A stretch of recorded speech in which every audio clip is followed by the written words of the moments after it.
souvent, il y a deux moments clés où on va le proposer. Comme disait Frédéric, quand tu lances un site Internet, ton site, tu le mets en ligne, même si tu as un petit peu anticipé les choses, autant que l'indexation se fasse, le travail des pages soit pris en compte, etc., il y a un délai. Donc là, tu vas effectivement proposer de pousser la chose avec des campagnes sponsorisées, quelles qu'elles soient, que ce soit sur Google ou ailleurs. Tu peux faire du sponsoring sur LinkedIn, sur Facebook, sur Insta. Enfin, voilà, il y a plein de choses.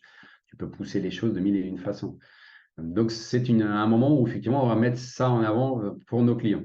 Et très souvent, d'ailleurs, en fonction du profil ou la typologie de client que va avoir notre propre client, dans notre proposition de création de site Internet, on va lui intégrer déjà, dès le début, un forfait pour, au moment du lancement du site, avoir une campagne de 3 semaines à un mois pour aller pousser les choses.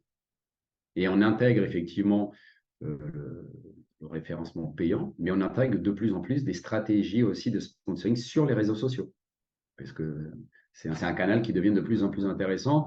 Et parfois, l'avantage d'être donc sponsorisé sur les réseaux sociaux, c'est qu'on, je ne sais pas si c'est le bon terme, mais on esquive quand même un petit peu ce côté négatif du sponsoring Google, en fait.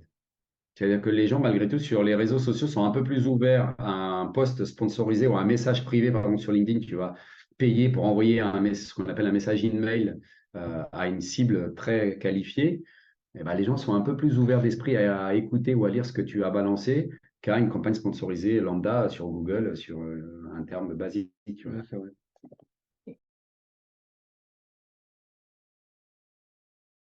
De par la typologie de nos clients, on est obligé de faire des choses à tiroir, c'est-à-dire qu'on l'inclut, on l'intègre dans les provisions qu'on fait, dans les cahiers des charges et les plans de com qu'on peut proposer à nos clients. Il y a toujours une brique qui concerne le SEO, le SMO, le SMA et tout ce qui est.